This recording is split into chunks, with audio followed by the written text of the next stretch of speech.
For our webinar purpose, I have made it simple to read for you the contents, the broad contents, what will be the overall coverage of this webinar. First, we'll deal with briefly increasing significance of PMLA to set the background. Supreme Court decision. What was the approach adopted by the Supreme Court while dealing with almost 241 matters in one go? Thereafter, we'll go to the specifics of the material aspects of PMLA which have been examined by the Supreme Court in this judgment, and the conclusion reached by the Supreme Court in each case by using some rationale. After going through all the conclusions, we'll have a glance at what is the way forward suggested by the Supreme Court to the petitioners. After the Supreme Court rendered this decision on 27 July, there was in less than 1 month a review application by a larger bench. Were not satisfied. They thought that they did not get what they could have got. And there was a lot of pressure for the review of the Supreme Court, almost all aspects of it. However, the Supreme Court limited their prayer for the review to only 2 aspects of this judgment, to which we will later on advert. And time permitting, we will take some questions which have been received, deal with them. Now, first let's go to the background aspect. What is the significance of para? Now, those who would like to have some brief background about PMLA, I'm sorry if I have para, it is PMLA. It came into force on 1st July 2005. That statute 75 sections. However, the meat of PMLA rests in the schedule which covers 30 other laws which are known as, which mean the nature of a scheduled offense, which is a must before a person is booked for PMLA. As the time passed, the government realized that there were some changes required in the law. So from time to time, based on the experience, they amended the law in 2005 to begin with, then 2009. 2013 was the year in which the amendments were maximum. Thereafter, some changes were made in 2015, 16, and 18. And the most crucial changes in PMLA were made in 2019 with effect from 1st August 2019. Now, a normal question which used to come to my mind earlier, maybe 3-4 years ago, that how important is this? And I started analyzing how important is this law, how frequent are the actions. Now I just went through last few days news reports, and I came to a conclusion that compared to maybe once in a week report of some PMLA matter where a person was booked by ED, the frequency gradually increased, and now virtually there are 3 matters each day in the news reports, either in Times of India or Economic Times or say Standard, Business Standard. Now, I'll read out something fresh.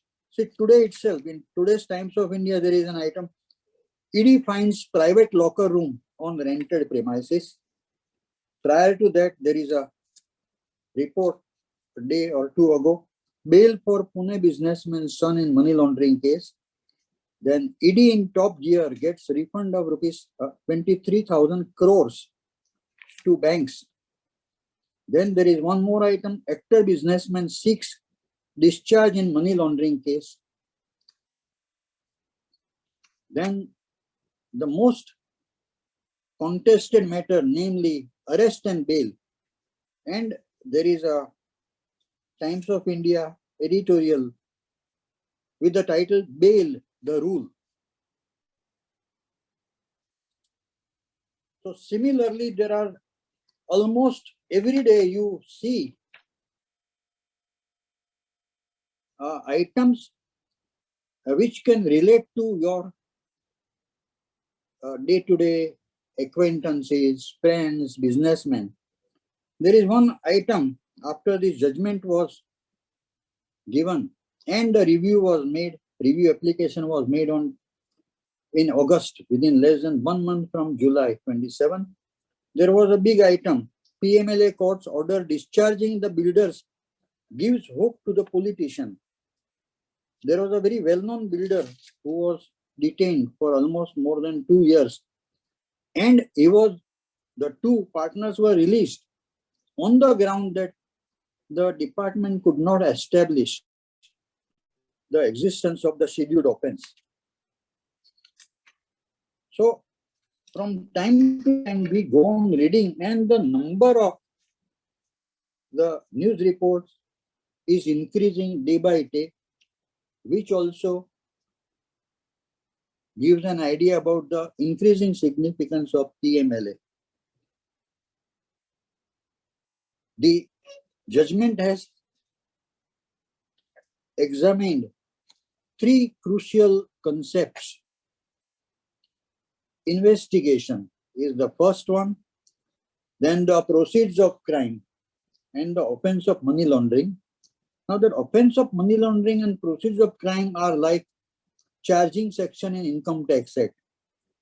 You find these concepts sprinkled all over the PMLA statute, and that is why it is very, very important to understand what the Supreme Court has to say about it. Now, before we go to the specific items, let us broadly analyze how Supreme Court approached such a weighty matter, running into 241 petitions, out of which the maximum were writ petitions criminal. Then there were 96 special leave petitions, 10 criminal appeals, 6 transferred petitions criminal, and 1 transferred petition civil. In all, there were 241 matters before the Supreme Court in this judgment.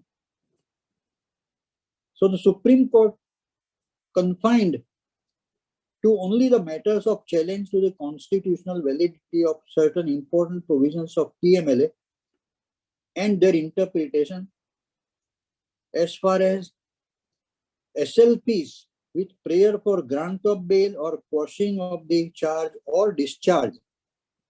All these were rejected outright by the Supreme Court. Then there was a very crucial question which was earlier examined by the Supreme Court, namely whether some amendments to PMLA could not have been enacted by way of Finance Act. This question Supreme Court did not examine, and it observed that this question should be left open for being examined by a larger bench, along with an earlier decision in Roger Matthew case, which was pending. Now, those who are interested in knowing what is this Roger Matthew decision?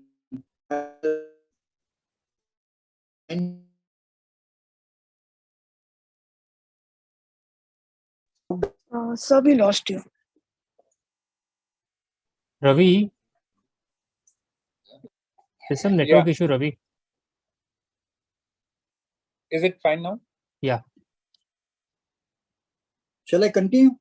Yeah, Yes, sir, from Roger Matthew. The last point. I'll just repeat the last point which I was making. The question whether some amendments to PMLA could not have been enacted by way of Finance Act was not examined by the Supreme Court in this decision, and it was left open by for examination of a larger bench along with an earlier decision in Roger Matthew case. And I was giving the citation when the line was snapped. Roger Matthew versus South Indian Bank Limited, 2020, 6 Supreme Court cases, 1.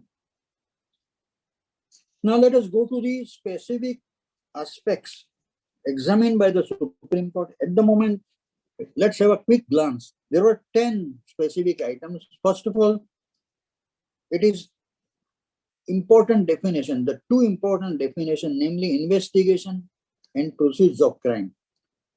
Thereafter, the concept, the vital concept of the offense of money laundering.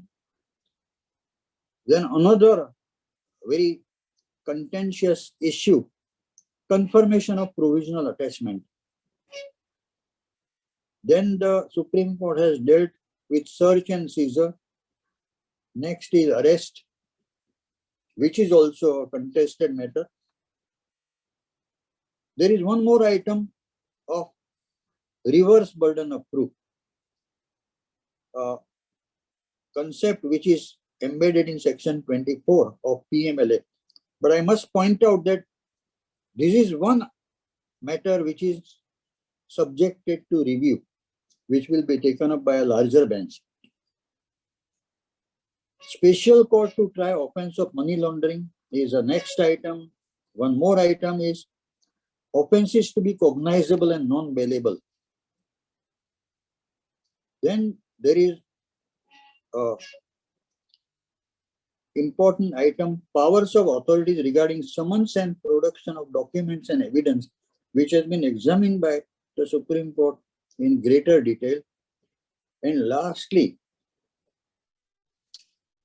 ECIR, Enforcement Case Information Report, which is also a second item, which is a subject matter of review by a larger bench. Now let us see one by one in respect of each of these 10 matters. What are the conclusions reached by the Supreme Court? The first one, let us take investigation. That is one of the two important definitions. Now, for convenience of reading, I have thought it proper to reproduce this definition of investigation in section 21NA.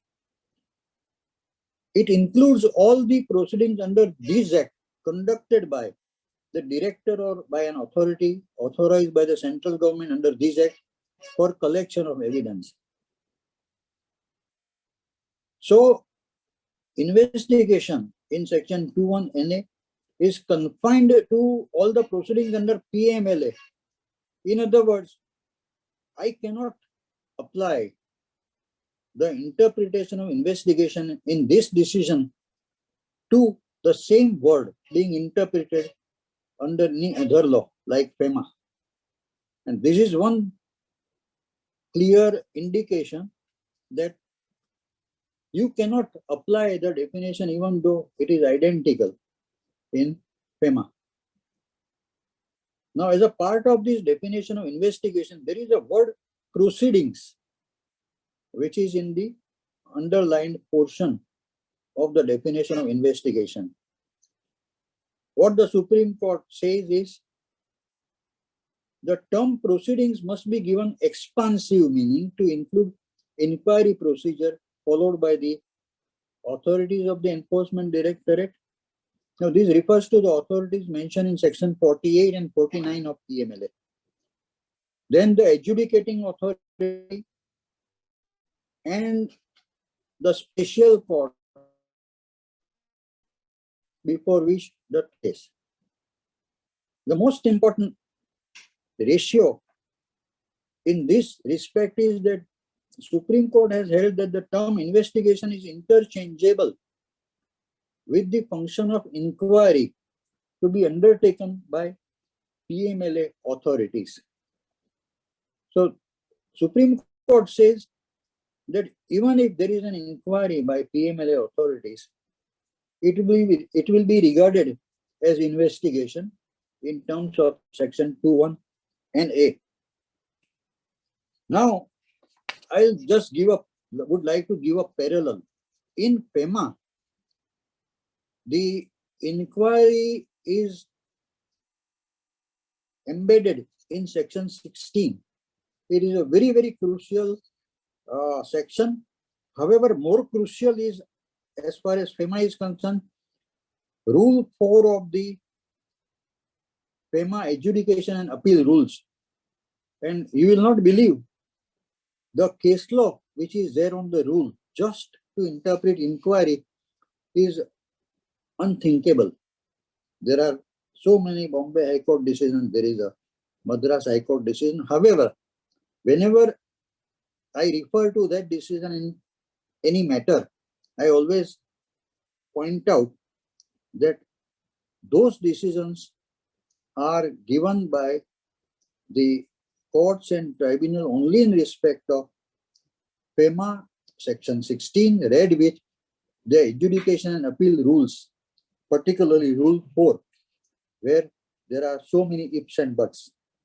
Then we come to the next definition, proceeds of crime, which is very crucial.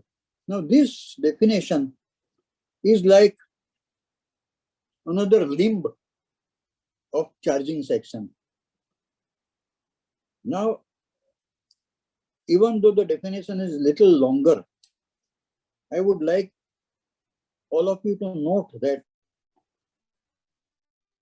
proceeds of crime means derived or obtained directly or indirectly by any person, and the highlighted words are as a result of criminal activity relating to a scheduled offense. So, for example, if in a given case, the department the occurrence of a scheduled offense in a matter, Your however voice is breaking in high between. is the amount involved. Shall I wait? Your voice is breaking, sir. Network issues.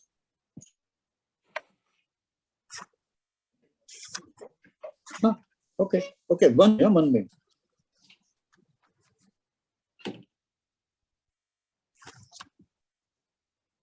Now, can you hear me clearly? Yes, yes. Okay. Proceeds of crime means any property derived or obtained directly or indirectly by any person as a result of criminal activity relating to a scheduled offense.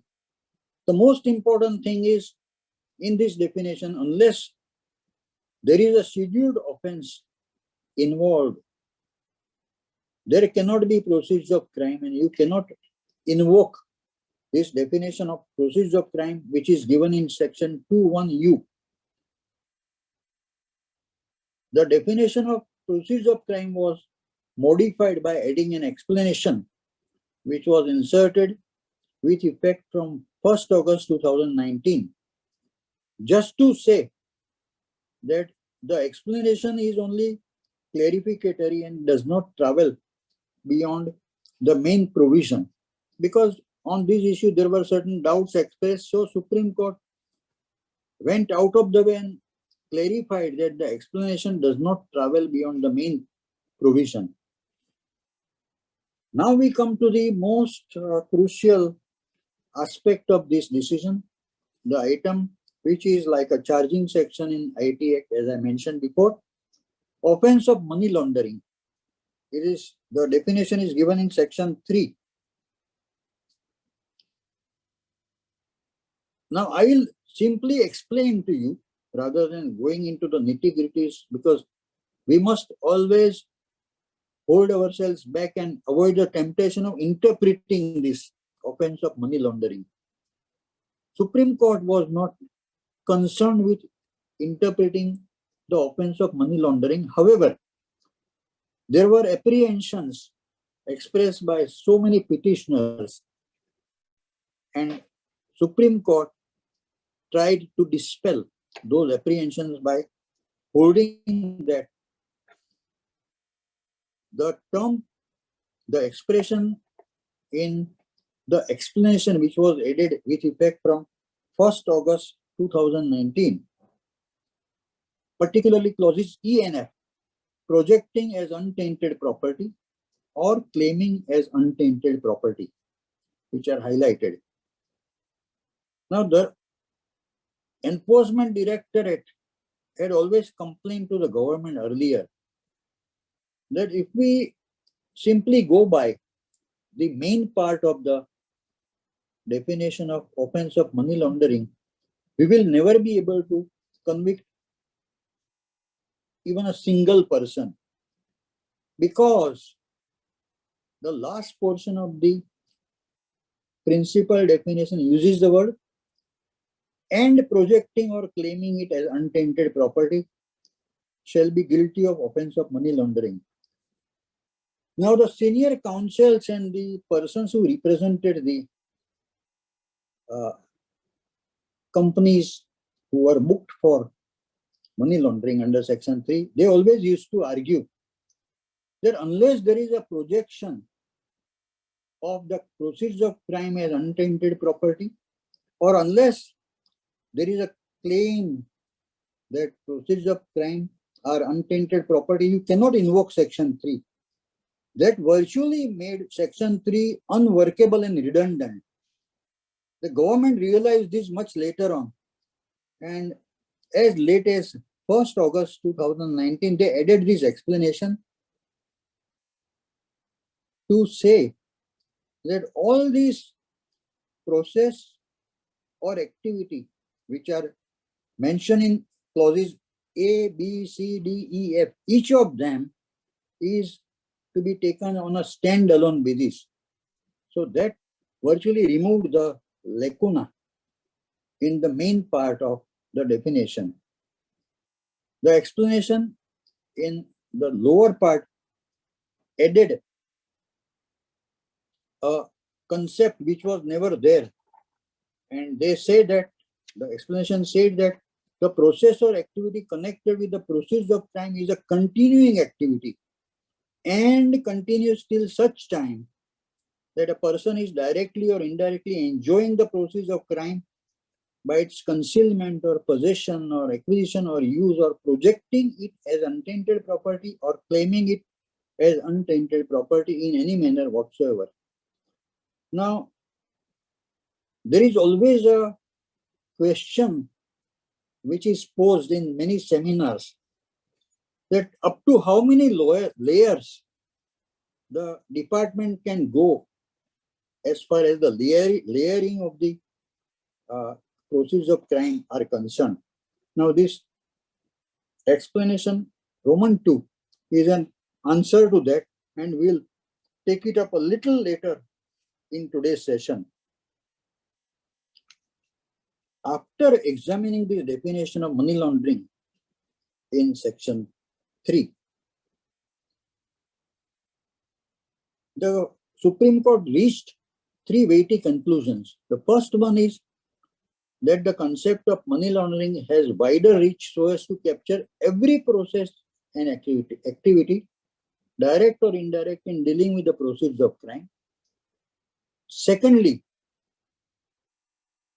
it is not limited to happening of the final act of integration of tainted property in formal economy. That is, this second conclusion of the Supreme Court is based on interpretation of explanation Roman 2, which we just referred to. And finally, to the response of various contentions raised by the petitioner, that explanation cannot be interpreted retrospectively, the Supreme Court came down heavily and said that explanation is only clarificatory. It does not expand the purport of section 3. And it reiterated that projecting or claiming the property as untainted property constitutes offense on a standalone basis, being an independent process or activity. Now, here the Supreme Court was referring to clause E and clause F of section 3. Another point which Supreme Court emphasized, and rightly so, is that offense of money laundering is dependent on illegal gain resulting from criminal activity relating to scheduled offense. It means that unless the department is able to establish the existence of scheduled offense, there cannot be a charge against any person in respect of offense of money laundering. And finally, it was mentioned by Supreme Court, and this is something which is new to me also. I have never found it anywhere in the Act, that the offense of money laundering must be registered with the jurisdictional police. So this is one more aspect highlighted by the Supreme Court after reading section 3 in all its parts. The next contentious aspect of PMLA is confirmation of provisional attachment. As all of you know, the main part of the provisional attachment, the theory is in section 5. We need not go through it because we are not analyzing the merits of the concept of provisional attachment. The first ratio of the Supreme Court decision or the conclusion reached by it is that section 5 provisional attachment is constitutionally valid, because in a number of petitions out of 241 petitions, the common argument was that provisional attachment, which is there in section 5, is constitutionally not valid for several reasons. So the Supreme Court just summarized it. In our view, it is constitutionally valid. And it explained why it is valid. That according to the Supreme Court, the provisional attachment is a balancing arrangement, just as in all our income tax stay matters. When you go to the High Court, they'll say we'll have to secure both the interest of revenue as well as safeguard for the SSC. So something similar has happened here, whereby the Supreme Court said it is a balancing arrangement. This provisional attachment is a balancing arrangement which on one hand secures interest of the person by procedural safeguards. At the same time, it also ensures that proceeds of crime remain available to be dealt with as per PMLA. Then Supreme Court also dealt with section 8.4's validity. Now section 8.4 refers to the confirmation of provisional attachment. 8.4 and read with 8.5. So both together. So the challenge to the validity of section 8.4 was also rejected by the Supreme Court after examining its various aspects. Then we come to the next aspect dealt with by the Supreme Court. For various reasons, the petitioners had challenged that section 17, which deals with the search of the items, and section 18, which deals with the search of persons, they are constitutionally invalid. Now, the ground on which the constitutionality of both section 17 and 18 were challenged was that earlier there was a compulsion that in every case of search and seizure, there should be a report of complaint filed with the magistrate. Later on, some time back, the government removed that requirement, namely that the report of complaint must be filed with the magistrate. Now, this dispensing with this requirement was construed by many petitioners as something which was making section 17 and 18 as constitutionally questionable.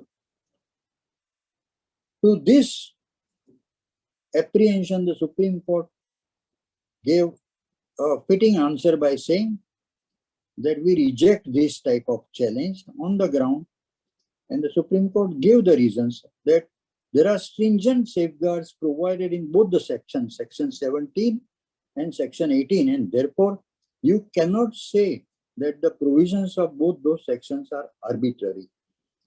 So that is why section 17 and 18 were upheld, the constitutionally was upheld.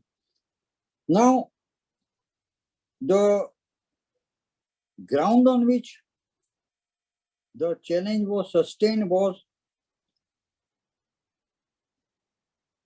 the dispensing with this requirement of filing the report of complaint to the magistrate with effect from 1st August 2019. Earlier, that requirement was already there. Then we come to the next material aspect.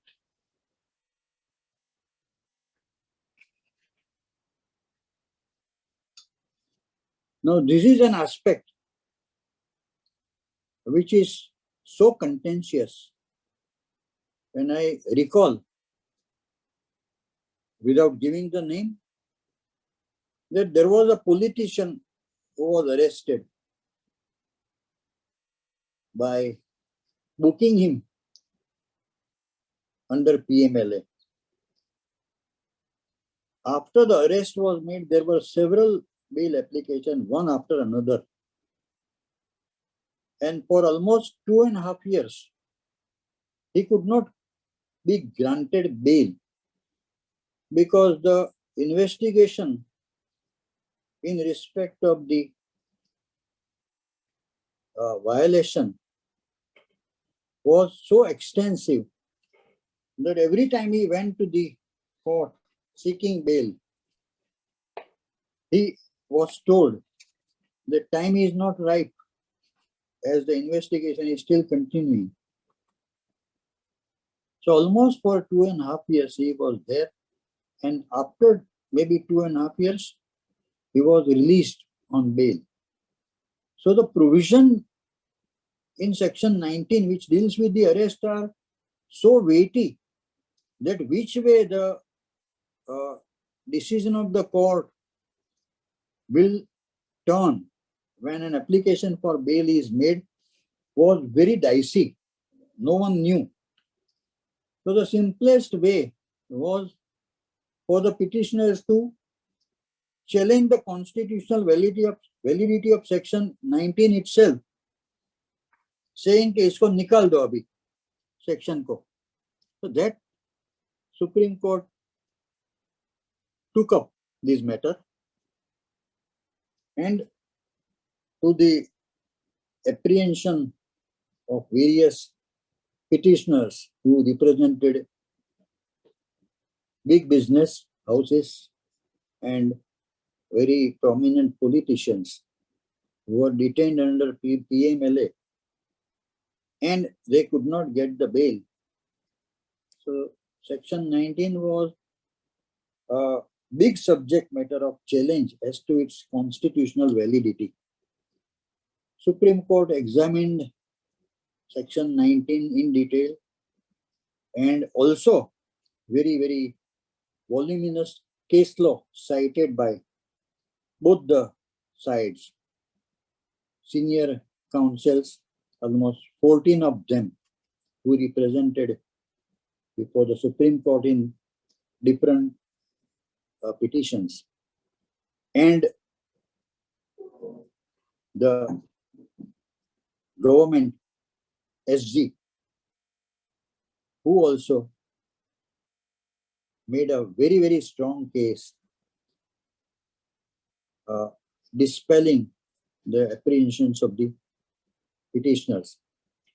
Finally, the Supreme Court rejected the challenge after examining all the case laws and the arguments from both sides, and the sum and substance of the rejection to this challenge to the constitutional validity of Section 19 was that there are stringent safeguards which are incorporated in Section 19, and that is why Section 19 does not suffer from the vice of arbitrariness, and that being so, it is constitutionally valid. Now is the concept of burden of proof, but I'll better call it reverse burden of proof. Since it is a very small section, I have preferred to reproduce it. However, the sum and substance of Section 24 is that the department will book a person on a primary finding that there is a violation of PMLA. Mainly that the process or activity of the person or the company involves proceeds of crime. Now, once the person is booked by the ED authorities, normally that rule that unless I am proven guilty, you cannot charge me with the offense. So, Section 24, which casts a reverse burden of proof, says to the contrary, that it is for the person charged to establish that I am not guilty, and unless he proves that there is a presumption against him that the proceeds of crime are involved in the activities of that person, which amounts to money laundering. Now, this also was the subject matter of very, very vehement challenge before the authorities. Now, what I wonder is about this challenge. See, it's like this: when so many senior counsels, almost 14 of them, which I read in the judgment, they heavily emphasize and they question the concept of burden of proof.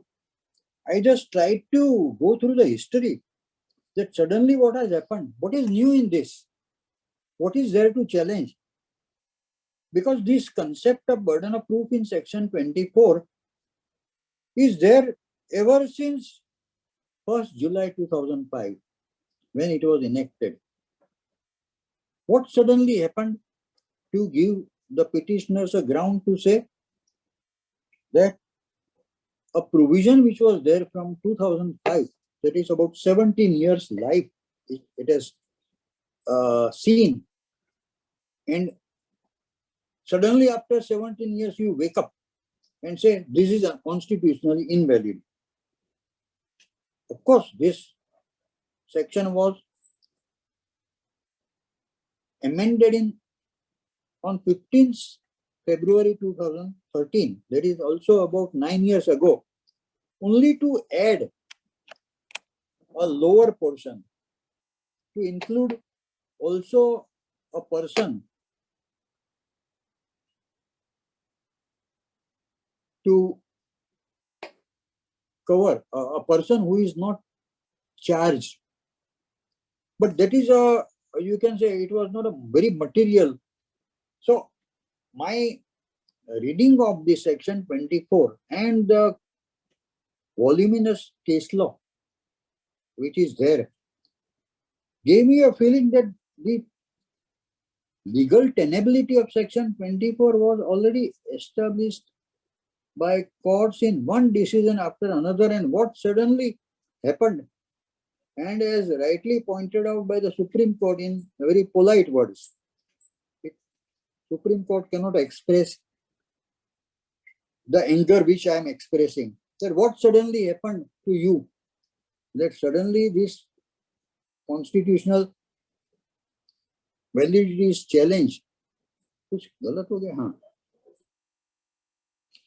So the Supreme Court finally concluded that section 24, casting reverse burden of proof, has reasonable nexus with the purposes and objects to be achieved by PMLA, and that is why it cannot be regarded as manifestly arbitrary. I must point out that this is the first item which is the subject matter of review by the larger bench of the Supreme Court. Then we go to the next item, that is section 44. Now section 44 deals with the trial of offense of money laundering, and for such trial the government has appointed a certain specific criminal courts as special courts only to deal with the offense of money laundering, and the purpose was to expedite the trial of offenses of money laundering, because if it was allowed to be mixed up with the other criminal trials, then maybe it would have slowed down the pace of dealing with the matters of offense of money laundering. So now there are special courts appointed under section 44. Now section 44 was another eyesore, as an overall look at entire section 44 virtually covered all the loopholes which were there and which were being exploited by the petitioners. So finally, they also challenged section 44 as arbitrary and unconstitutional. After examining arguments of both the sides, the Supreme Court said that challenge to constitutional validity of Supreme Court on the ground that it is arbitrary does not have any merit.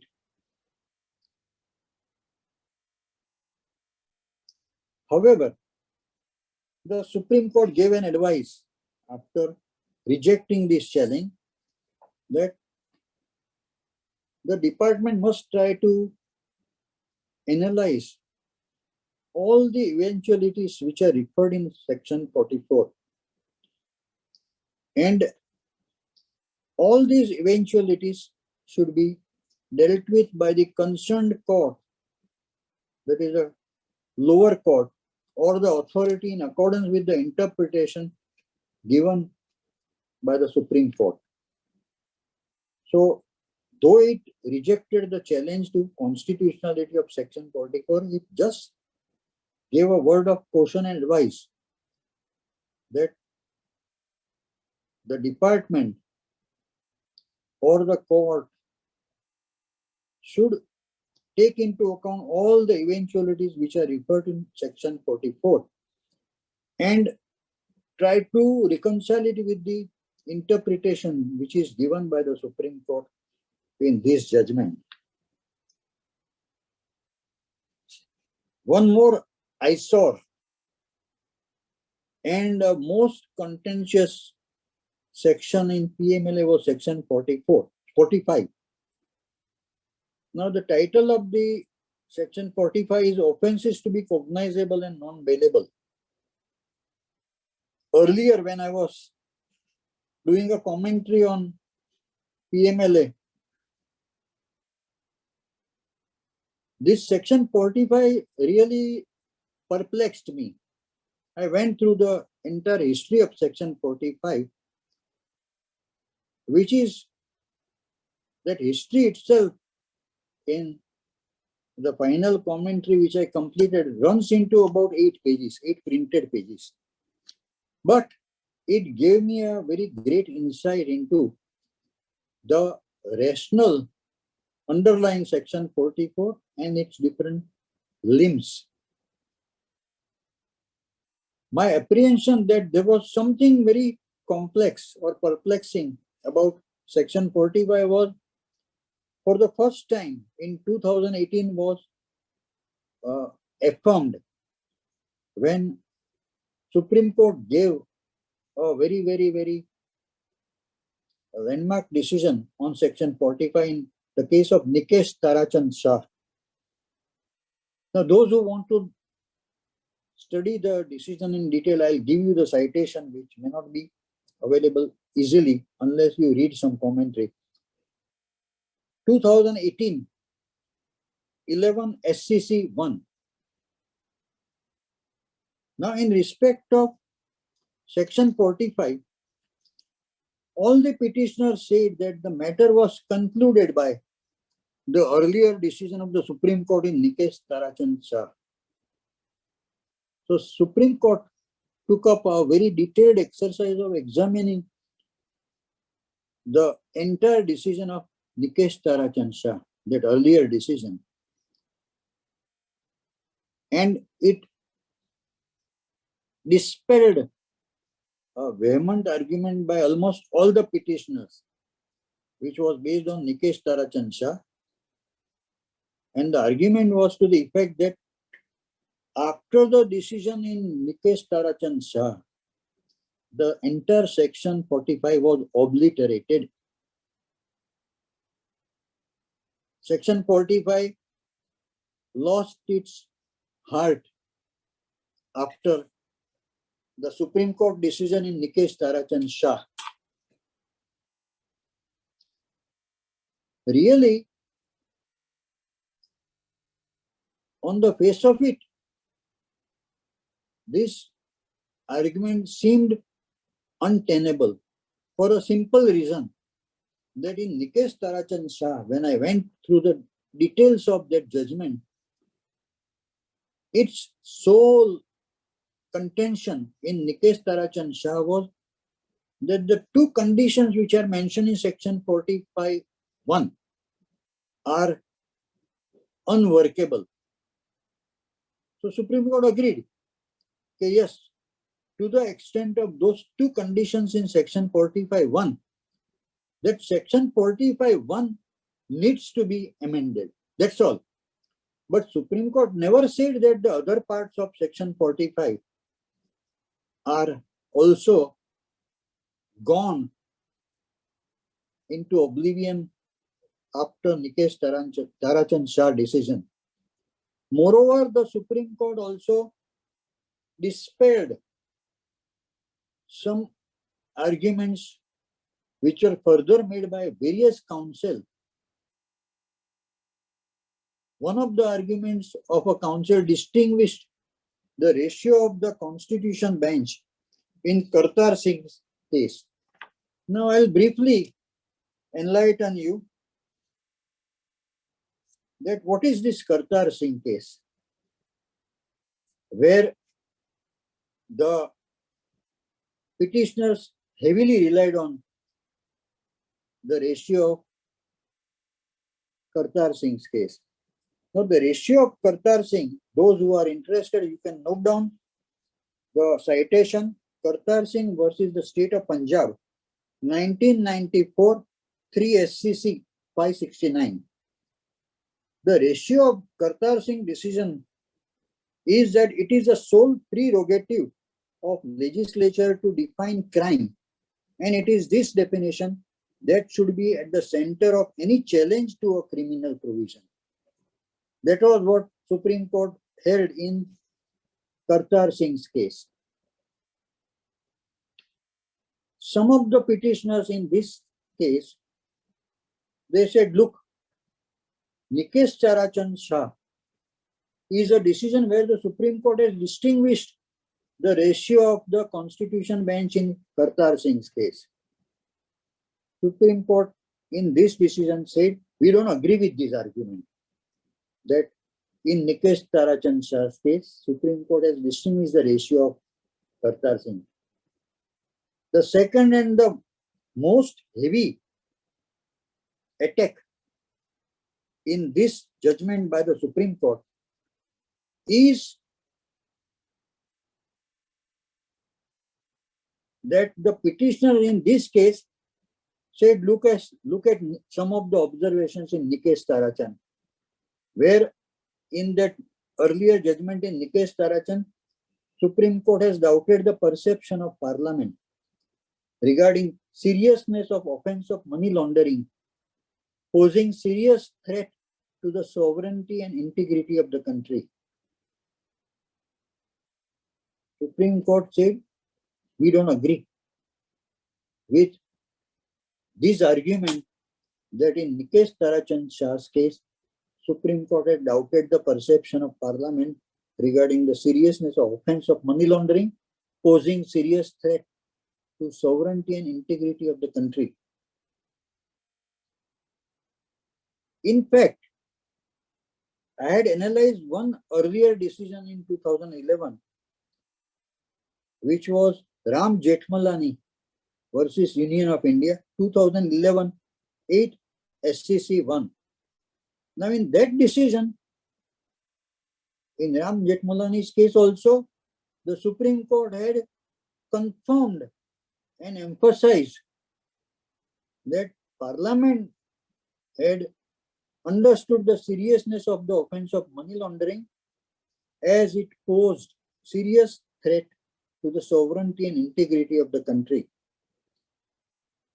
So, while arguing that Section 45 is unconstitutional, one of the limbs of the argument to attack the Section 45 was that Supreme Court in Nikesh Charachand Shah's case has doubted the perception of Parliament regarding seriousness of offence. So Supreme Court in this decision said, no, that is a wrong reading. We do not agree with this.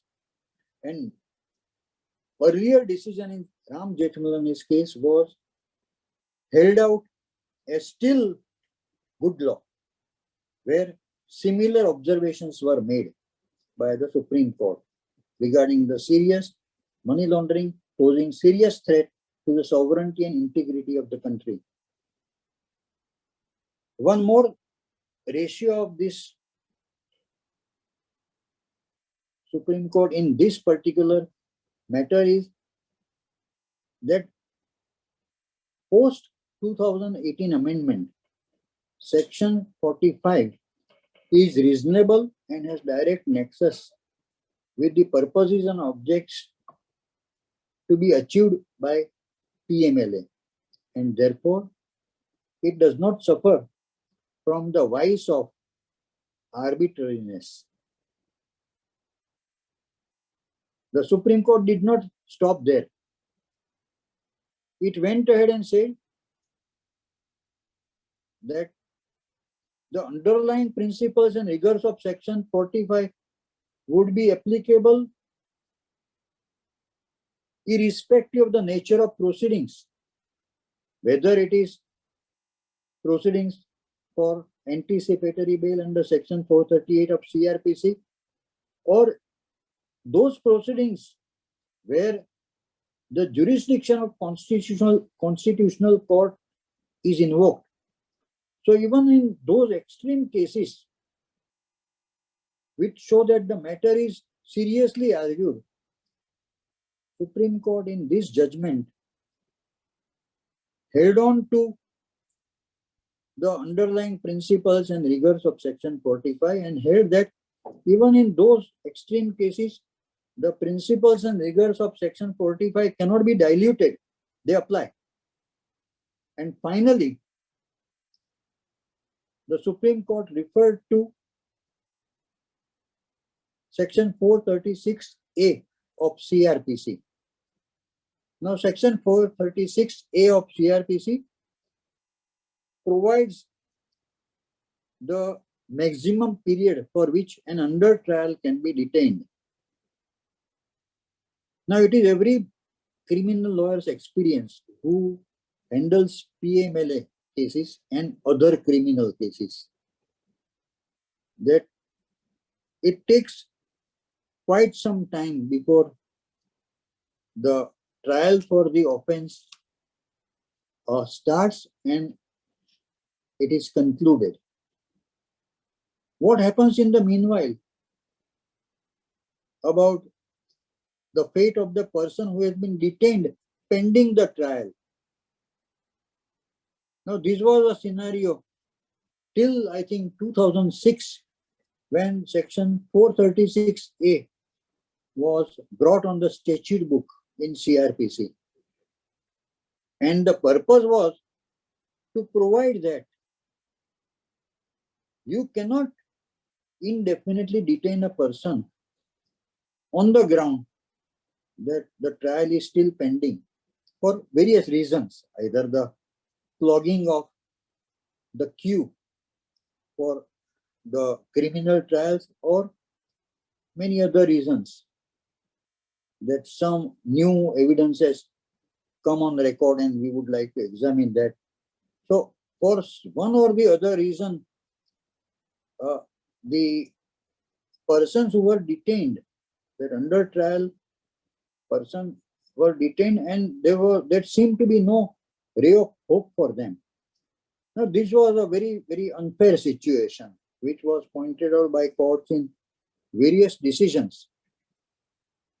So the section 436A was brought on the statute book to provide that look at the offense which has been committed and with which the person is charged. Against that, look at the corresponding punishment. For example, in section 4 of PMLA, the maximum punishment, the range of punishment is 3 to 7 years. So the maximum punishment is 7 years. If while charging a person with PMLA offense, there is also the involvement of narcotic element, then that 7 years becomes 10 years. So the maximum punishment in case of narcotic offenses is 10 years. Now what section 436A says is this. I'm now confining my argument on 436A of CRPC to PMLA because then you can relate it well. That the maximum punishment is 7 years normally and 10 years in case of narcotic cases. So once an under trial crosses 50% of that duration of the maximum punishment, that is 3.5 years normally and 5 years in narcotic cases, they can go to the court and invoke the provisions of 436A and say that under this 436A, now I am entitled to release on the bail bond or surety. In the context of PMLA, the issue which was taken up by the Supreme Court in this case was that can an accused who is arrested for PMLA offense by charging him under section 3 and punishing him with imprisonment in section 4, that is that 3 to 7 years rigorous imprisonment. So the answer which is given by the Supreme Court in this judgment of Vijay Madanlal Choudhary is that yes, a detainee or the accused who is arrested under for PMLA offense can invoke the benevolent provisions of 436A of the Supreme Court, 436A of CRPC. We go to the one more item, and that is regarding the powers of authorities regarding summons and production of documents and evidence. This is given in section 50.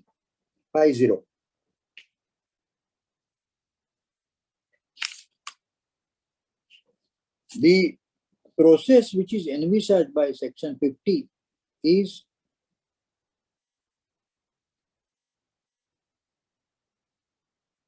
as per the Supreme Court.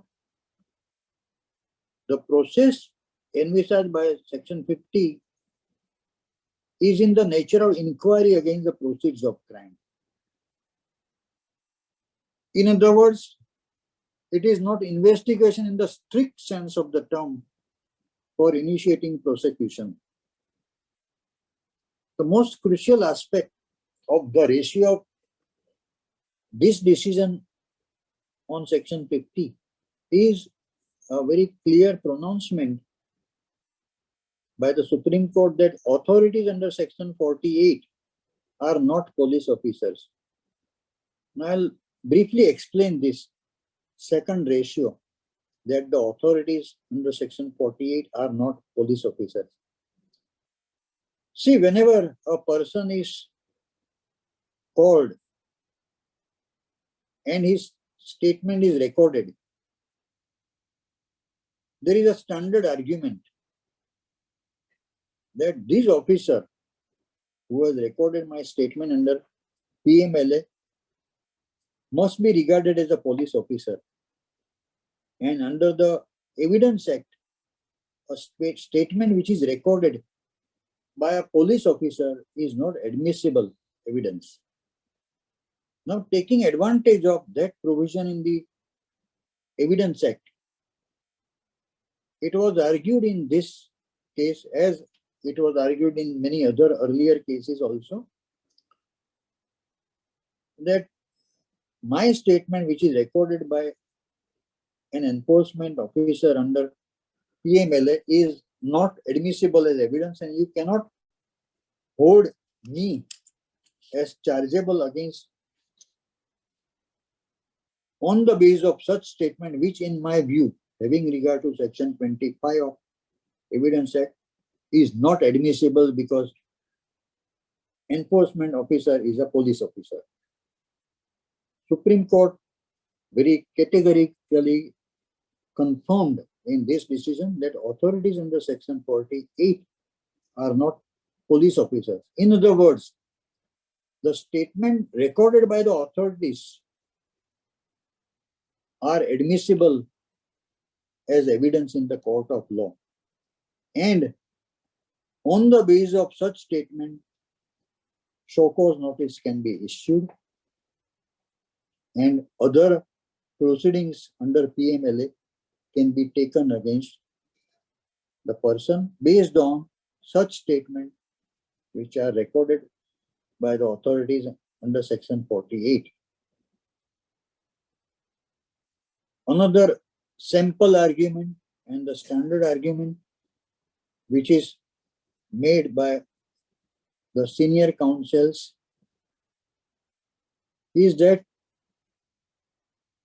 the statement which is recorded by PMLA authorities is hit by section by article 23, 20 into bracket 3. Now, article 23 simply says that no person accused of any offense shall be compelled to be a witness against himself. It means that you cannot hold me as chargeable, or you cannot book me under PMLA on the ground that this can be used against, this statement can be used against me. And then in defense, they used to present their case on the basis of article 20 into bracket 3. So look, Constitution of India has provided that no person accused of any offence shall be compelled to be witness against himself. Supreme Court said that statement recorded by PMLA authorities are not hit by this prohibition. This Article 23, 20 into bracket 3. Similarly, another stock argument is that by charging me on the basis of the statement recorded by PMLA authorities, Article 21 is violated, which gives me a protection to my life and personal liberty. The Supreme Court here also categorically held that statement recorded by PMLA authorities is not hit by Article 21, which gives protection of life and personal liberty. Then we come to the last item examined by the Supreme Court. Now, this is so contentious, and this particular ratio or this particular item, enforcement case information report, you can relate it to the interpretation of section 19, which deals with the arrest. Now, ECIR was sought to be equated with the concept of FIR, First Information Report under CRPC. So, the Supreme Court said that ECIR cannot be equated with FIR under CRPC for the reason that there is a special mechanism envisaged by section 19 of PMLA. And in the light of this special mechanism envisaged by section 19, you cannot apply the provisions of CRPC in relation to FIR. Elaborating on this, the Supreme Court said that ECIR is an internal document of Enforcement Directorate. Therefore, the fact that FIR in respect of a scheduled offence has not been recorded does not come in the way of commencing inquiry or investigation or initiating civil action of provisional attachment of property, being proceeds of crimes. In various cases, there was a rampant argument that because FIR is not recorded in respect of this matter, you cannot charge the person, you cannot provisionally attach his property, and you cannot take any further action in relation to the attachment of the property, being proceeds of crime. So as we examine the earlier ratio on this point, first thing the Supreme Court said was that you can't equate FIR under CRPC with ECIR. And on that footing, if the PMLA authorities initiate provisional attachment proceedings, you cannot argue that because FIR is not filed in respect of the scheduled offence in this matter, the provisional attachment cannot be made. And in respect of ECIR, the Supreme Court very categorically held that the supply of ECIR copy to the arrested person is not mandatory in every case. And it is sufficient that grounds of arrest are disclosed at the time of arrest.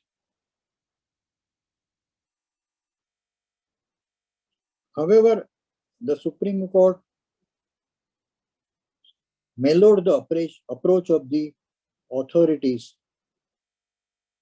and broadly mentioned that if the special court were to choose to look into the records presented by the ED and ascertain on that basis whether there is a need for continuing detention of the person in connection with the offense of money laundering, it is open to the special court to take that approach.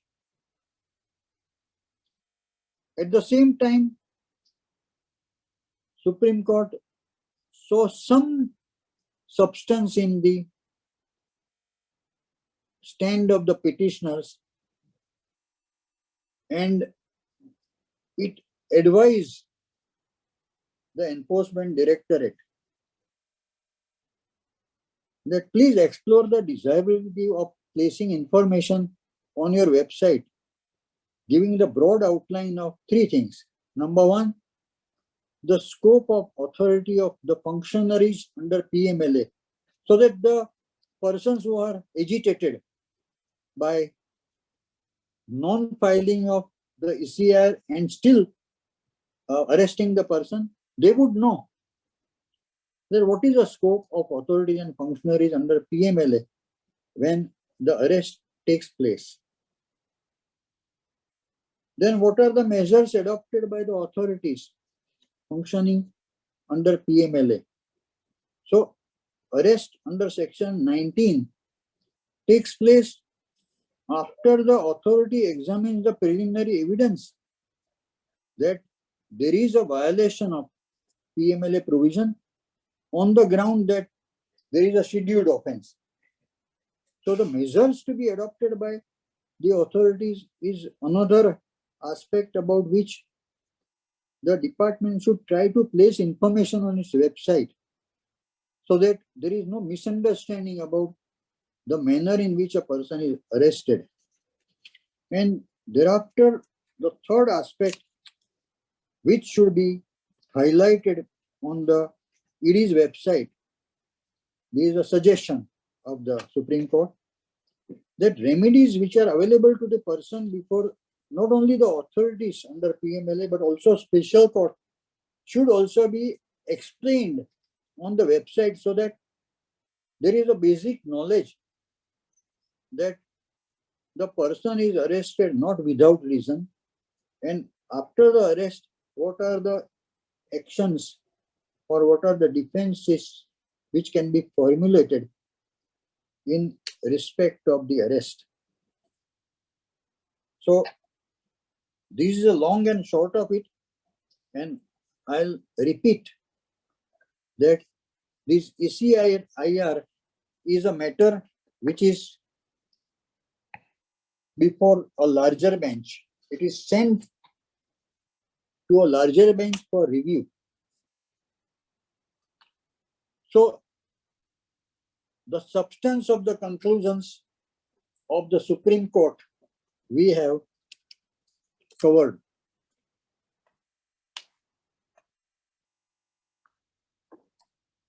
The question in my mind after reading this 545 pages of the judgment,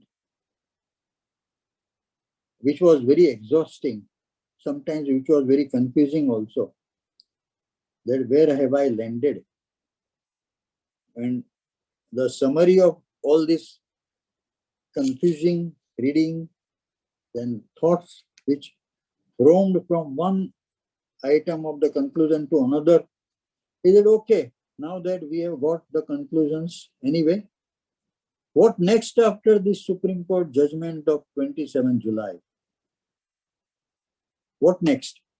Just as we have in all our assignment that we examine the facts and then finally we come to some findings.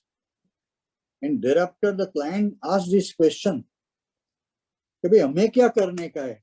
ये finding minding को छोड़ो. So what next after the Supreme Court ruling?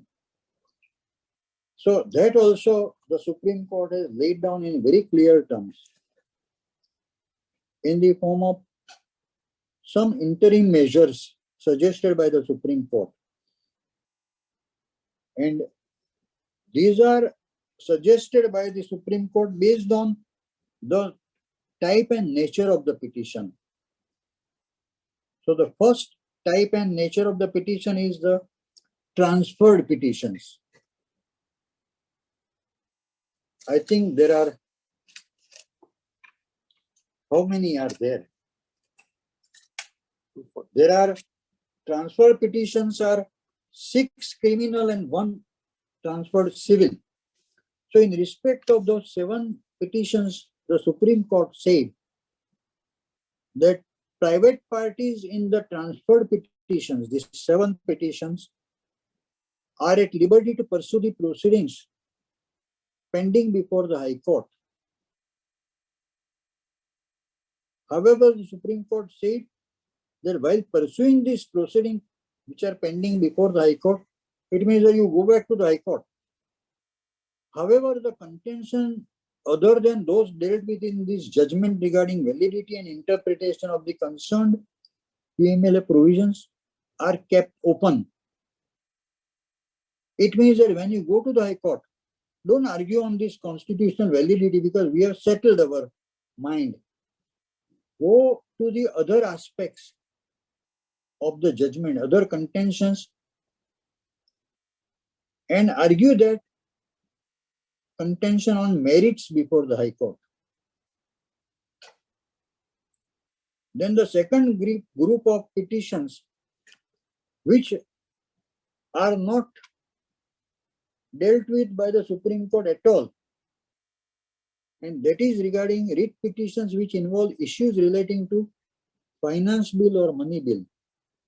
See, there was a grievance held out by many petitioners that this particular provision could not have been amended by way of finance bill.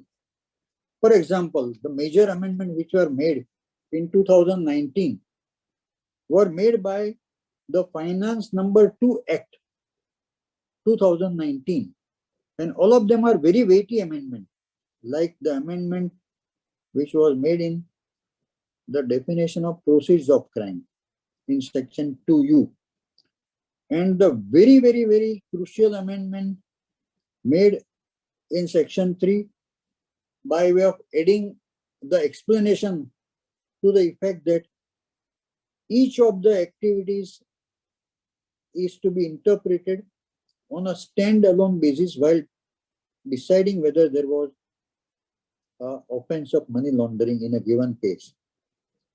So one argument was that, look, these amendments were made by the finance bill, so they are not valid. Supreme Court did not say anything, but it said that we refuse to take up this matter because this matter was also argued in the case of Roger Matthew versus South Indian Bank Limited earlier, and that matter is pending before a larger bench. So we will take this petition insofar as this argument is concerned with the Roger Matthew case, and when that case is taken up, argue your matter also on this ground. Then there were those standard petitions for bail, discharge or quashing of the proceedings. So there also the Supreme Court said that you are at liberty to pursue further reliefs before the appropriate forums, and all the contentions in respect of bail, discharge or quashing can be decided on merits before the lower forums from where the petitions, writ petitions were, they came before the Supreme Court. Then lastly, the Supreme Court said that in this decision, since we have confined ourselves only to the validity and interpretation of PMLA provisions, however, there are so many petitions which have made a similar challenge to the validity of various provisions of, say, Indian Penal Code, another petition saying that a particular provision of CRPC is invalid, then similarly provisions of the Custom Act, Prevention of Corruption Act, Companies Act, 2013 and CGST Act. So in respect of the challenge to the validity and interpretation of provisions of those other statutes other than PMLA, the Supreme Court gave a direction that all these matters which we have not considered in this Vijay Madanlal Choudhary decision must be placed before the appropriate bench by classifying them either group wise or the act wise. So the meaning of that is group all the matters challenging the validity of an interpretation of say IPC first, place it before a bench, only all those matters. Similarly, separate grouping for provisions of CRPC which are under challenge. Similarly for customs, similarly for Prevention of Corruption Act and Companies Act. So either you do it act-wise or you group them appropriately so that at one go, rather than going into each individual petition, there is a group of petition which the Supreme Court will deal with. Sorry, the lower court will deal with. The appropriate bench will deal with. And their Supreme Court also said, as usual, this they would not have said, but it gives a better footing to argue before that particular High Court or before a particular bench, that please list this matter out of turn or continue the interim relief which was given by the High Court earlier, or you vacate that interim relief. So all that you can mention before the High Court or the lower court. Now that is in short the way forward mentioned by the Supreme Court in Vijay Madanlal Choudhary. Now we take up that review matter whereby in August, I think on 25th August, yes, 25th August 22, Supreme Court took up the review petitions in which various petitioners had argued that the Supreme Court decision in Vijay Madanlal Choudhary must be reviewed. After going through the review petitions, and that judgment can better be identified by name, Karti Chidambaram, because he was the main petitioner. After examining all the grounds of the petition, Supreme Court refused to make a wholesale review of the entire judgment of its decision in Vijay Madanlal Choudhary. It bluntly refused. However, it said that we think that there are two provisions which may be sent for the review by a larger bench. The first one is that section 24 dealing with the reverse burden of proof. And the second one is that of ECIR. Now, when I went through the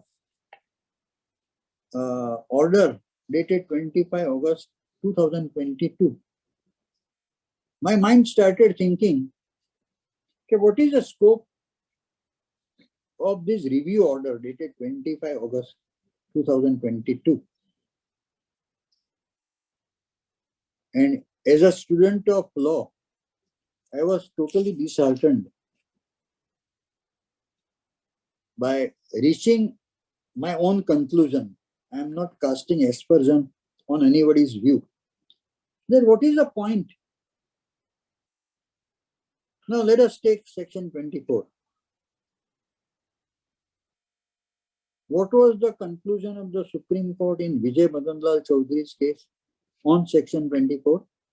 It said that section 24 has reasonable nexus with the purposes and objects to be achieved by PMLA, and therefore it is constitutionally valid. And in a review, all that the larger bench which takes up the review of section 24 can only deal with that conclusion, namely section 24 has reasonable nexus with the purpose and object of PMLA. It cannot go into anything beyond that. And this impression of mine is affirmed by the interim direction of the Supreme Court in Vijay Madanlal Choudhary, where it has categorically indicated that arguments on merits are to be made only before the High Court. It means that the review bench does not have any scope for allowing the arguments on merits, because the arguments of merits are yet to take place before the High Court or the lower court in terms of the Supreme Court's interim direction on 27 July 22. And I was disheartened for the simple reason, okay, what is this exercise for? Review. क्या मिलेगा review में? मुझे बताओ.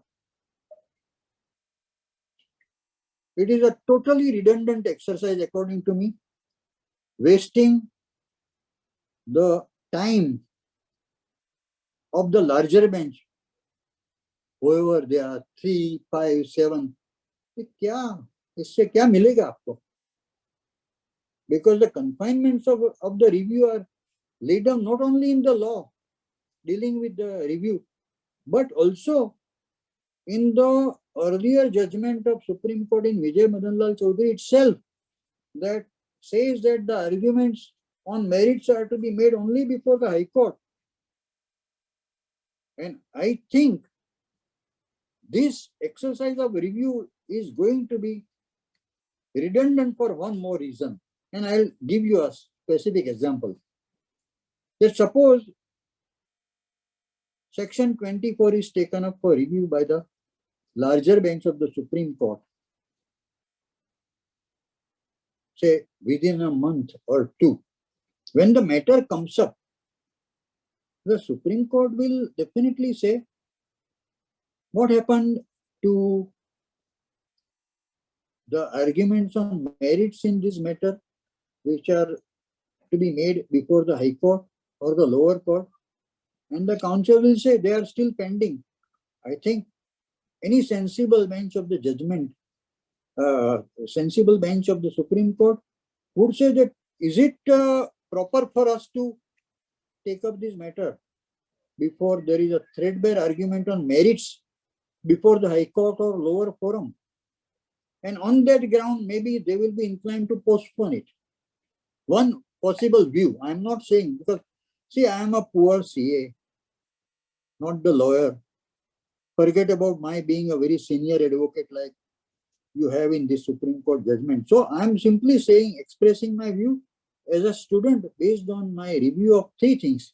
Number one is the law on review.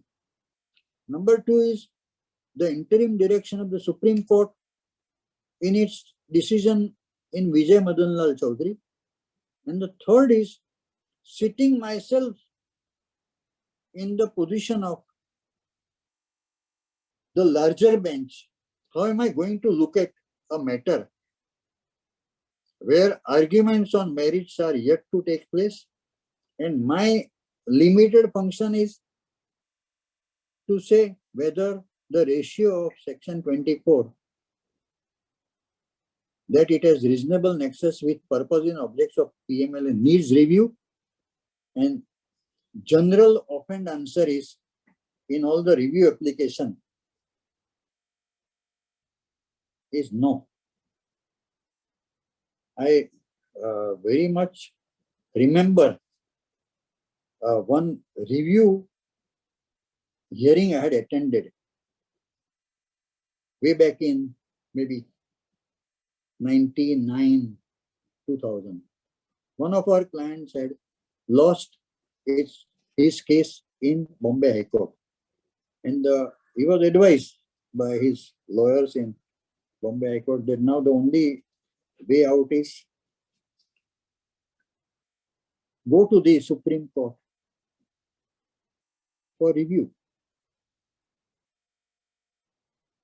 So it was a cooperative society matter where we had to engage two counsels in Supreme Court, one representing the society and the another that flat owner who was a member of the cooperative society.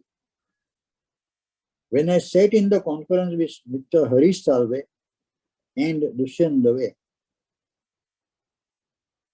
they looked at me and I could judge what they were reading by looking at me. They were thinking that what great fool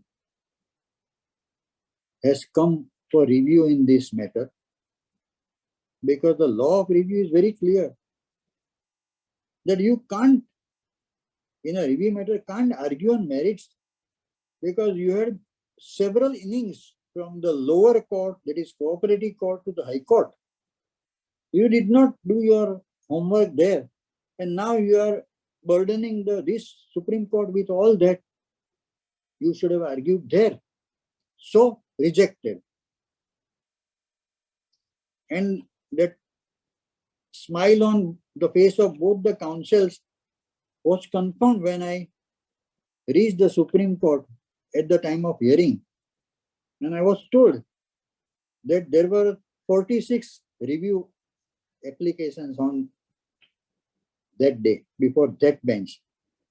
So I asked the counsel, because that was my first experience, sir, how much time will it take? And his answer was shocking. He says, there are 46 matters, no? It will not take more than 15 minutes. My heart sank. So I asked him, what about our matter? So, no, it will follow the same fate.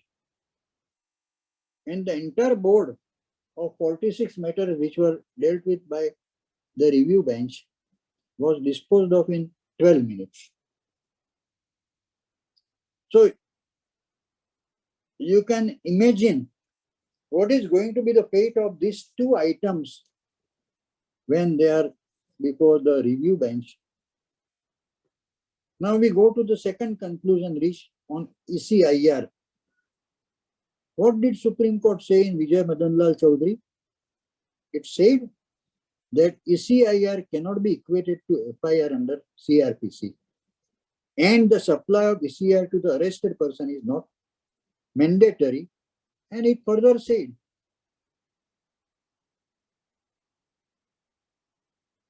that even if FIR is not filed regarding the scheduled offence, as argued by the petitioners, the inquiry or investigation can be initiated for provisional attachment. So that was the threefold ratio of the Supreme Court in Vijay Madanlal Choudhary on ECIR. Now, when the matter goes for the review before the larger bench, only these three ratios can be considered and nothing more than that. That is, impression is affirmed again by the interim direction, which categorically indicates that relief for bail, discharge or quashing is to be pursued on merits only before the lower forums. So again, here also I am wondering what purpose is going to be served except the senior counsels giving a false hope or a distant hope to the petitioners that, look, we have taken ourselves to the last available remedy, not knowing, the clients not knowing, the petitioner not knowing what is going to be the fate. And maybe they'll also wonder, as I wondered way back in 1999, where 46 review matters were disposed of in flat 12 minutes.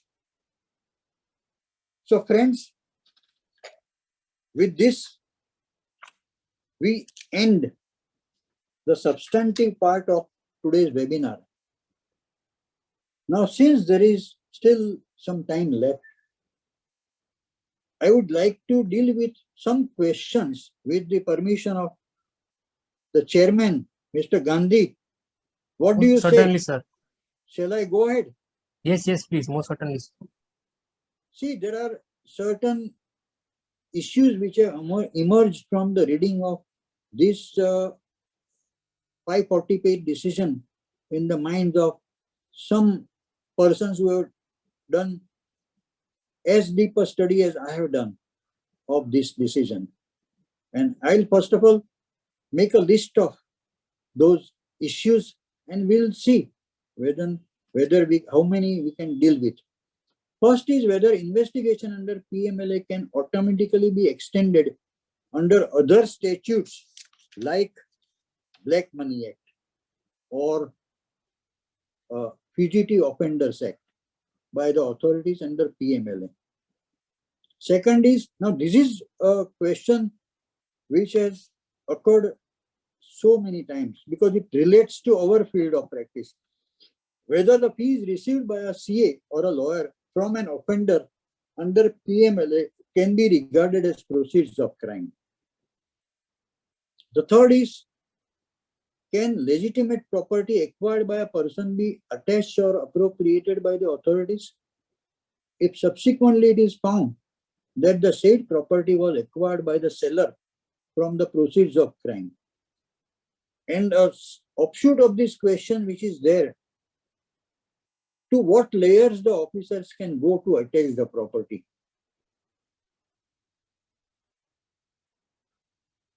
Next is, in the event it is found that legitimate property acquired by an innocent person was out of the proceeds of crime, what remedy does he have? How can a person or a consultant safeguard his interest from handling the proceeds of crime? Next is something which we already covered, but I'm just mentioning that it was a question which was posed. What are the beneficial provisions of section 436A of CRPC that can be invoked by the accused arrested for an offense punishable under PMLA? That we'll skip because we have dealt with that during the course of our discussion. After the SC decision, what defenses are still available to litigants, and are they totally defenseless? It means that once the Supreme Court says that in respect of these 10 items, minus those 2 items which are the subject matter of review, the matter is closed. So that is a question, that are they totally defenseless? And what is the final take of this decision, this Supreme Court decision? Now we'll deal with this one by one. The first is whether investigation under PMLA can automatically be extended under other statutes like the Black Money Act or the Fugitive Offenders Act by the authorities under PMLA. Now here the first thing which we should notice that the investigation is defined in 21NA of PMLA, and that confines the investigation only under PMLA to be conducted by the director or authority only under PMLA for collection of evidence. So apparently the conclusion is that you cannot extend the investigation under PMLA to other statutes. But let us go ahead.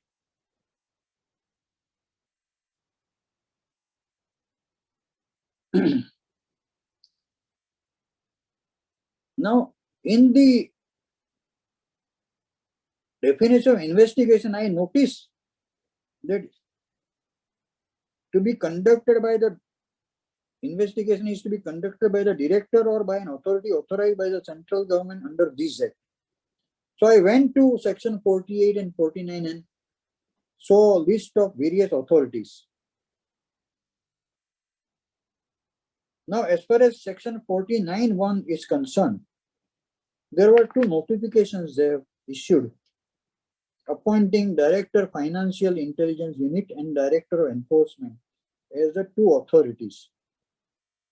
And the scope of the powers of the Director FIU and Director of Enforcement have been listed in 2 notifications, which were both issued on 1st July 2005 itself at the outset. Now, I have noticed only one section, that is section 66 of PMLA, under which the director of enforcement and the other authority specified by him is authorized to disclose information to the authorities under the other laws. So, if you look at the nitty-gritty of section 66 of PMLA, one could argue that once these authorities under PMLA, that is Director of Enforcement and any other authority specified by him, is authorized under section 66 to disclose information to authorities under other laws, then you cannot say that investigation under PMLA should be confined to PMLA only and you can't extend. So this is some gray area, and I would say that if there is in this webinar someone of Enforcement Directorate sitting, we will perhaps invoke the interpretation of section 66 of PMLA and would say, here is the chance we have to extend the investigation to other laws. Then we go to the next one, whether the fees received by a CA or lawyer from an offender under PMLA can be regarded as proceeds of crime. Now here, let us look at section 21U, which defines proceeds of crime. Now, if we go to the explanation straight, I read, for the removal of doubts, it is hereby clarified that the proceeds of crime include property, not only derived or obtained from the scheduled offense, but also any property which may directly or indirectly be derived or obtained as a result of any criminal activity relatable to the scheduled offense. Now, my plain impression on reading of this explanation is that it is very widely worded, and the explanation starts with the word include. It means that it is expansive in nature. Now, why did this explanation was added? Because it was found by the government that even this widely worded definition was not adequate to cover a number of situations faced by the authorities, and that is why they added this explanation. It means that there are two types of properties which are covered by the explanation, and both of them have to be interpreted on a standalone basis. First is property derived or obtained from a scheduled offense. So you can say a CA or a lawyer receiving fees cannot be caught in this. However, go to the next one. Property which is directly or indirectly derived or obtained as a result of criminal activity relating to a scheduled offense. Now, this is the gray area. And the wordings of this explanation, according to me, leave open a possibility that ED may consider or allege that the fees received by a CA or lawyer from an offender under PMLA is caught in the second limb of the explanation. And under section 24, what do they lose? Laga do ye log ko kaam par, make an allegation, issue a show cause notice, and then leave it to them to prove otherwise. Kitna simple hai bhai. But the only long-term relief in sight which may not materialize is that silver lining. Okay, section 24 is under review and maybe something better may come out of it, but my suggestion is don't bank on that. Then the next one is, can a legitimate property acquired by a person be attached or appropriated by the authorities if later on it is found that the said property was acquired by the seller from the proceeds of crime? And the most important is the next one, offshoot item, to what layers the officers can go to attach the property. Now, this has been a question which was bugging everybody, because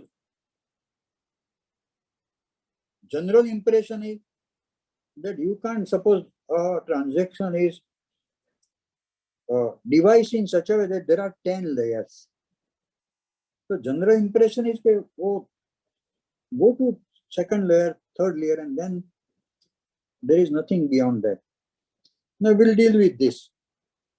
Now look at section 885 of PMLA, which deals with the confiscation of property on conclusion of trial of an offence under PMLA, as a result of which special court gives a finding that the offence of money laundering has been committed. Consequently, the special court will pass an order of confiscation.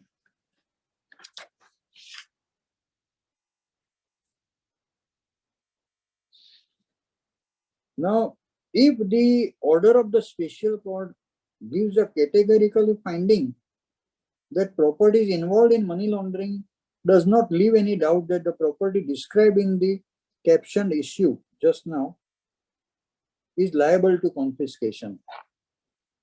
But the most interesting part is the second offshoot issue, that up to what layers the officers can go.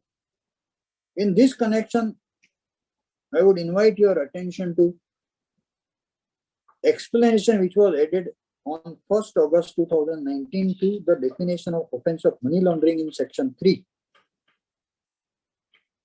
Clause 2 of the explanation clarifies that the process of activity connected with the proceeds of crime is a continuing activity which continues till such time a person is directly or indirectly enjoying the proceeds of crime. Now this definition is wider in reach so as to capture every process and activity, and is not limited to the happening of the final act of integration of tainted money, tainted property in the formal economy. Now, this is the ratio of the Supreme Court judgment in Vijay Madanlal Choudhary. So, according to me, there is no limit. There is nothing like, suppose in that case which I cited, there are 10 layers. Now, if in the after reaching the 10th layer, that person, the miscreant, is still enjoying the proceeds of crime, he'll be hit by explanation Roman 2 directly. So next is also equally interesting question which occurs very frequently. In the event it is found that the legitimate property acquired by an innocent person was out of the proceeds of crime, what remedies does he have? How can a person or a consultant safeguard his interest from handling the proceeds of crime? Now here also, simple answer is under section 24, there is a reverse burden of proof. So you have virtually no chance. And it is for you to prove to the contrary. It means that you have to tell in your reply to the show cause notice to the ED that here I am giving you the proof that the property was purchased by me from my legitimate sources of capital or earning, and that is why I am discharging the reverse burden of proof. And once I am discharging reverse burden of proof cast upon me by section 24, you cannot charge me.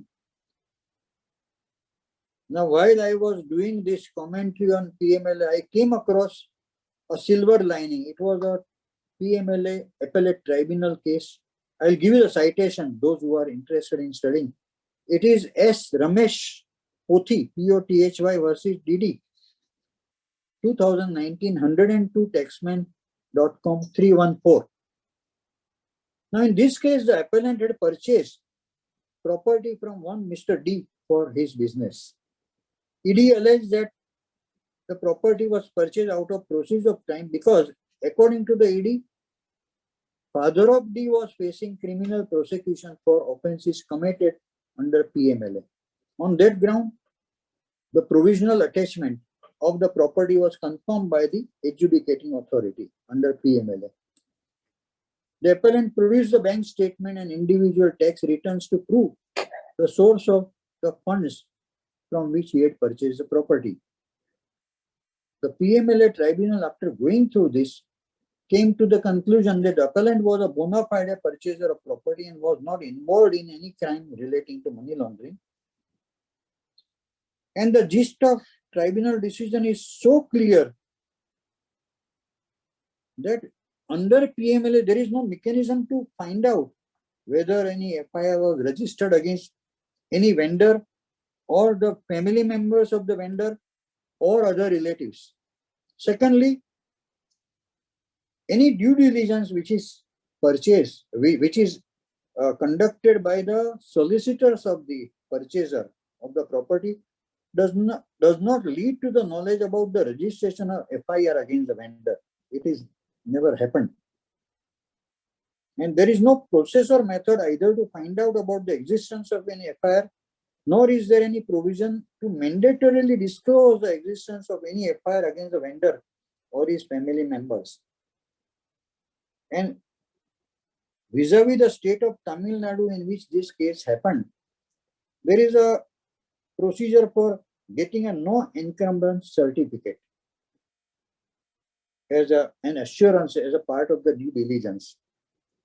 So it was held by the tribunal, PMLA tribunal, that the no encumbrance certificate which was issued in the state of Tamil Nadu did not have any clause whereby the FIR against the relatives of the family members of the vendors is reflected. Now, this decision gives you enough clue how to discharge the reverse burden of proof and the relevant remedies. The only caveat I am putting is that section 24, based on which I am making this suggestion, is under review by larger bench, but I don't think anything can go wrong. That section 436 of CRPC we have dealt with in detail. We'll skip that. Even the next one, after this SC decision, what are the defenses available to the litigants? My short answer is that refer to that PMLA tribunal decision which we just now discussed. It gives a broad outline and you supplement that by a study of the case laws under section 3 dealing with offense of money laundering, section 5 dealing with the provisional attachment, section 8 dealing with confirmation of provisional attachment, and section 9 dealing with arrest, and section 24 dealing with the reverse burden of proof.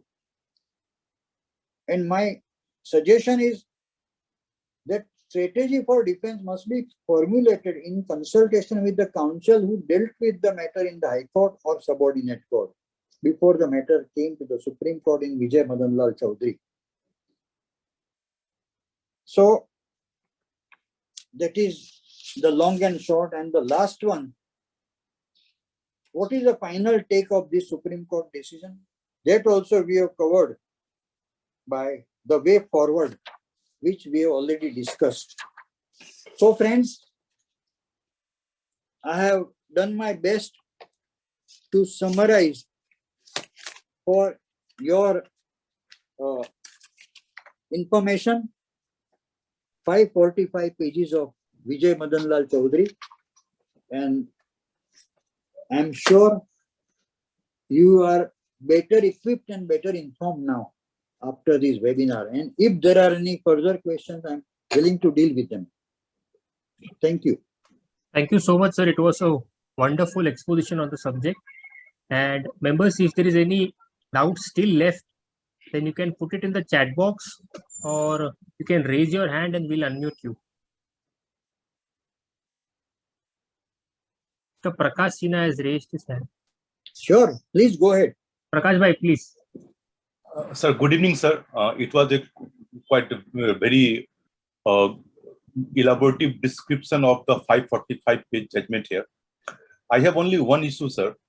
Please. That one issue that the Roger Matthew case, which is pending before the larger bench of Supreme Court. Yes. If the Supreme Court says that the amendment which has been brought through the Finance Act was not valid, then what can be the implication that can come on this type of judgment, on this judgment, sir? See, there are two aspects which I will explain to you. If the Roger Matthew case is decided by the larger bench in favor of the petitioners who argue that the Finance Number 2 Act 2019 was not the right measure to bring this amendment to, say, Section 3, whereby explanation was added, it will go for a toss.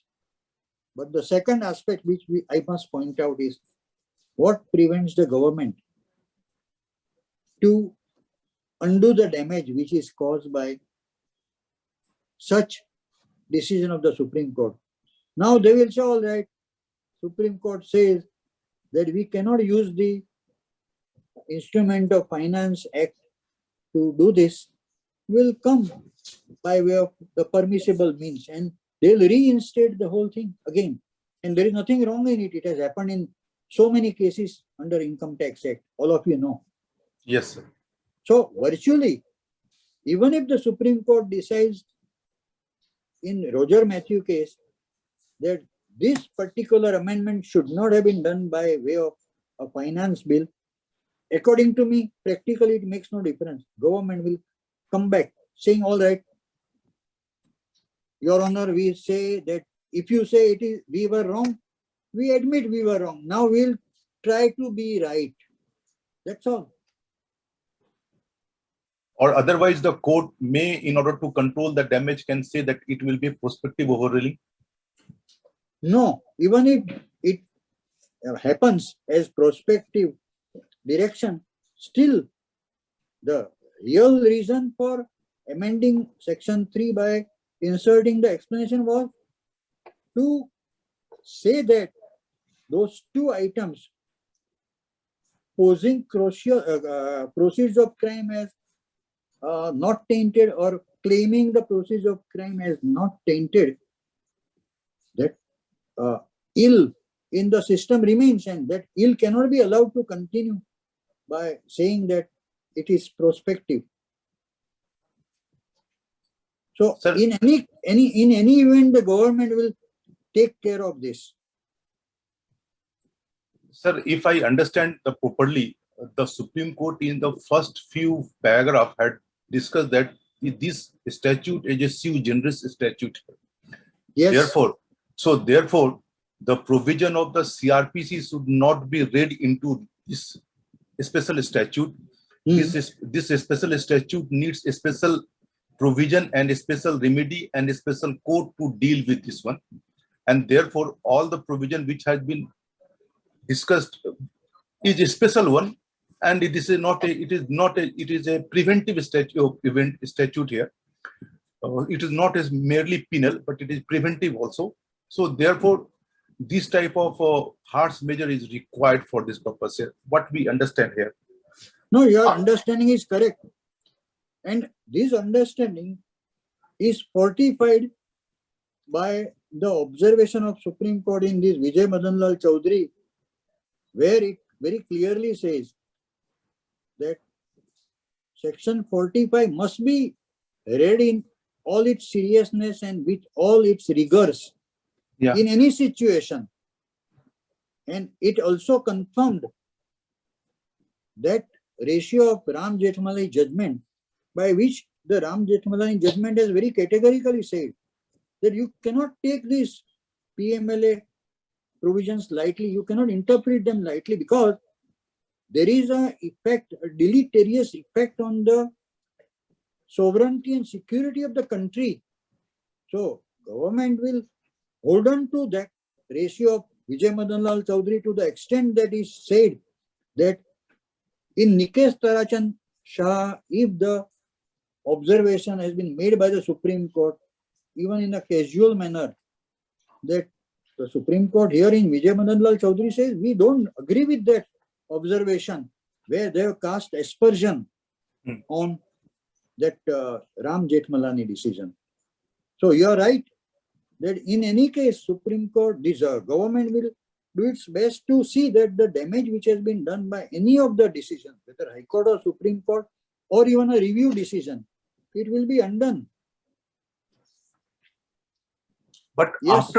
after this, when I read the Benami decision from the Justice CGI here, Yes. I observed that the concept of sui generis has been diluted there. Right. Benami is also a special statute, covered the special area, and therefore, while upholding the petitioner view that the 2016 of the Benami Act should apply and 1988 Act should not be 1988 Act 2016 Act cannot be given a retrospective effect. I observed that the sui generis concept has been a bit diluted, and the crack has been appearing in the few of the principles which has been laid down by the Supreme Court in this judgment here. Now see, on this point, I'll point out the observations of parliamentary committee. Yeah. In respect of this retrospectivity. There they had already clarified that if between 1988 and 2016, which is a very long period, suppose some Benami transactions have taken place, you cannot allow those people to go scot-free. Otherwise, it means that these Benami provisions, which are intended to plug a very big loophole which had remained in the system, otherwise it will become redundant. What about Yes. those properties?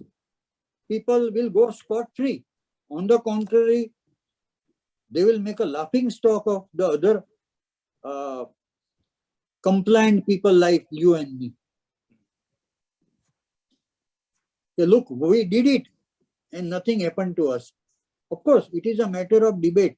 Now I believe that the government will ask SG to go through the entire decision in that Benami case and think of some remedy, even by going for the review.